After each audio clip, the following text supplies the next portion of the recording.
Tyson, now 58, might face Evander Holyfield in a third fight, reigniting their legendary rivalry. Tyson recently fought Jake Paul in November, trying to recapture his former glory, but the match left fans disappointed. Many hope a second bout could deliver the... I was hoping he would knock Jake Paul out, just because that's the Cinderella story. I don't have anything against Jake. Excitement they crave. Actor Michael Jai White believes Tyson's performance depends on his opponent and mentioned Holyfield, now 62, as a potential contender. White, speaking to Vlad TV, pointed out Holyfield's recent fight against Vitor Belfort, where Holyfield was knocked out in the first round. Despite this, there's interest in seeing the two boxing legends clash again. Holyfield has also expressed a desire for a trilogy with Tyson, but hinted it might come after Tyson's match with Paul. In response to fans calling for a third fight, Holyfield posted on social media, suggesting their friendship is the real trilogy. Tyson humorously agreed, writing, "I love you, brother, but the trilogy is our friendship." The two fought twice before. Holyfield won their 1996 bout and the infamous 1997 rematch, where Tyson bit Holyfield's ear. Holyfield attended Tyson's fight with Paul, which reignited talks of a final showdown. However, a trilogy seems unlikely as Tyson's fight with Paul marked his first official match since 2005, while Holyfield last fought in 2011. Negotiations for a Tyson-Holyfield rematch in 2021 fell apart despite Holyfield's team offering $25 million. Tyson turned it down, later accepting $20 million to fight Paul. Holyfield's manager, Chris Lawrence, criticized Tyson's team for backing out of earlier agreements. Jake Paul's promotion company, MVP, addressed rumors that his fight with Tyson was rigged, calling the claims false and disrespectful. Both fighters competed under professional rules, and MVP emphasized their commitment to fair competition. Paul himself dismissed the allegations, saying Tyson's defensive skills made him a tough opponent. Despite doubts, Paul continues to prove himself in boxing, and both he and Tyson seem focused on future opportunities rather than revisiting past rivalries. Yep, and people are like, oh, it's rigged because look at him on the pads, but he didn't do this in the fight. Because someone is... The recent fight between Mike Tyson and Jake Paul, streamed live on Netflix, faced several technical glitches, including freezing video and lower quality. Despite these issues, the event drew an average of 108 million viewers per minute globally, making it the most-watched sporting event ever on the platform. At its peak, the match had 65 million concurrent streams, with 38 million from the US. Tyson's comeback loss to Paul had a ripple effect, reportedly derailing plans for former heavyweight champion Vladimir Klitschko to return to the ring. According to the Daily Mail, Klitschko, now 48, had planned to fight IBF world champion Daniel Dubois in Saudi Arabia.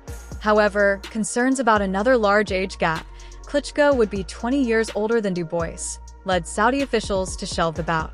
Klitschko last fought in 2017, losing to Anthony Joshua. Despite his interest in returning, the IBF is hesitant to approve such a fight, especially after Dubois's recent knockout win over Joshua. Klitschko remains ready to fight, but has also committed to serving his country amid Ukraine's ongoing conflict. Meanwhile, Tyson's fight drew attention not only for the result, but also for his unusual habit of biting his glove during the match. In the post-fight interview, Tyson explained, "I have a biting fixation." This reminded fans of his infamous 1997 rematch with Evander Holyfield, where he bit Holyfield's ear. Boxing commentator Teddy Atlas believes Tyson's behavior was part of a strategy to maintain his fearsome image. Atlas described the glove biting as a psychological coping mechanism, likening it to a pacifier to manage anxiety and fear. Following the fight, Tyson hinted at retiring for good. In a social media post, he reflected on his health struggles, including a near-death experience earlier in the year, and expressed pride in going 8 rounds against a much younger opponent. Despite the loss, Tyson called it a personal victory, emphasizing the importance of his children seeing him fight. Joe Rogan, speaking on his podcast, shared his concerns about Tyson's health, but praised Jake Paul for his sportsmanship in carrying the older fighter through the match. Rogan also commended Paul for his achievements in boxing and the excitement he brings to the sport, calling him a genius for creating a successful career while proving his skills in the ring. 3. Sylvester Stallone recently reversed his stance on the Jake Paul vs. Mike Tyson fight, acknowledging it as a legitimate contest. Initially, Stallone speculated the match was staged, describing Tyson's performance as an Oscar-winning act designed to ensure Paul's victory. Stallone urged Paul to appreciate Tyson's restraint, calling the bout a business decision. However, after rewatching the fight, Stallone admitted he misjudged it, publicly apologizing and conceding that Paul was the rightful winner. Jake Paul didn't take kindly to Stallone's initial remarks, criticizing the actor for questioning his win and making personal jabs. This prompted Stallone to reassess his perspective and offer a more positive evaluation. The fight's outcome has sparked widespread debate, with analysts and former fighters dissecting the dynamics.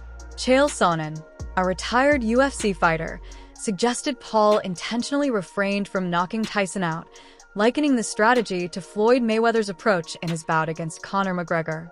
Sonnen noted that Paul, showcasing his improved boxing skills, allowed Tyson to survive the final rounds to preserve his dignity. Combat sports journalist Kevin Iole also weighed in, arguing that fans overestimated Tyson's capabilities due to his age. He emphasized the physical toll of an 8-round fight for a 58-year-old and commended Tyson's dedication. Iole highlighted that Tyson's social media presence may have created unrealistic expectations of a return to his prime form, but his performance was still remarkable for his age. Despite accusations of fight manipulation, Paul's promotion team, Most Valuable Promotions, dismissed these claims. They maintained that the fight was genuine, with Paul earning his unanimous decision victory. In the aftermath, Paul's victory hasn't deterred criticism of his opponent choices, but it has sparked discussions about his role in bringing new attention to boxing. Meanwhile, Claressa Shields praised Paul for his impact on the sport, emphasizing the need for sustained growth and innovation in boxing's promotional strategies.